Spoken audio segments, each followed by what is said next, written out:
Не нарушение мен енді? LED лампыңыз тұр алдыңызда. LED. Не дәлдеңіп LED лампы орнатылған. Аха, ол жанбайды ғой төбесі. Төбесі жанбайды. Иә, жанбай тұрған лампочкаға біздің заңда бар ма? Ойбай, мынау мынандай деген.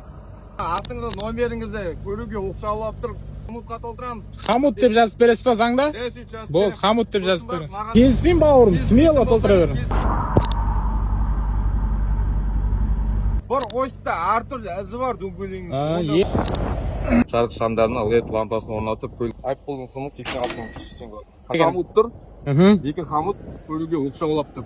Жаңа планировка нелер не болды? Телефонмен сөйлескен дәлел бар ма еді? Номерін шешіп алдым ғой жаңа. Сөйтеке қамайтын болды. Клубника бар, 10 мың доллардың товары. Ары қарай менің мойныма іле алмайсың. Бұзылып кетсе өзің жауап бер. Шіркін, өзіміздің Алматының гаишниктеріне жетпейді ғой. И білім де бар, и адамгершілік те бар. Мына жерде ситуация мынандай болған ғой. Мысалға мына жігіт өткен, телефонмен деп артынан қуып келген гаишниктер. Сосын не себепті тоқтаттыңыз деп сұраған ғой енді. Причина остановки деген сияқты. Сол кезде аналардың жаңағы гаилердің мынау нәпсісіне тиіп кеткен ғой деймін. Сөйтіп жаңағы қадалған ғой. Сонда деймін да, осы шетелдің көліктер на каком основании десе, как положено было жауап береді да. Біздікілерге келгенде ерекшетті жаңағыда хамут дейді, дөңгелегің әртүрлі дейді, LED дейді, хотя бәрі без основаны. Енді бүкіл гаишниктер жамандамаймын, бүкілін айтпаймын.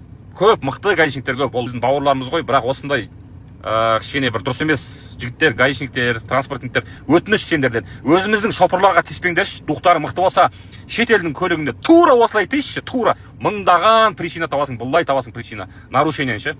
Өзімізді өзіміз жерге тыға бермейікші осылайынан. Бұл жерде сол енді жігіттер на каком основании тоқтаттың деген үшін ана жігіттердің нәпсісіне тиіп кетті да, сонымен алттан ана жігітті маңыратып жіберді. Мен айттым шопырға смело хаттама толтыра бер, соттан ұтасың дедім. Сонымен соттан ұтты. Енді жүгіңді таста да, келгеннен кейін департамент полицияны сотқа берді. 3 күн тұрдың ба? 3 күн бойы простойыңды өндіріп ал. Гашницаң бар, рефің бар, қанша нервің бар. Мен енді бұл біреуге керек ақпарат болар, енді біліп жүрсін дегенім ғой. А так шопырымыз ұтып, бәрі нормально, келгеннен кейін полициямен кірсем деп отыр ғой жаңағы департаментпен ше.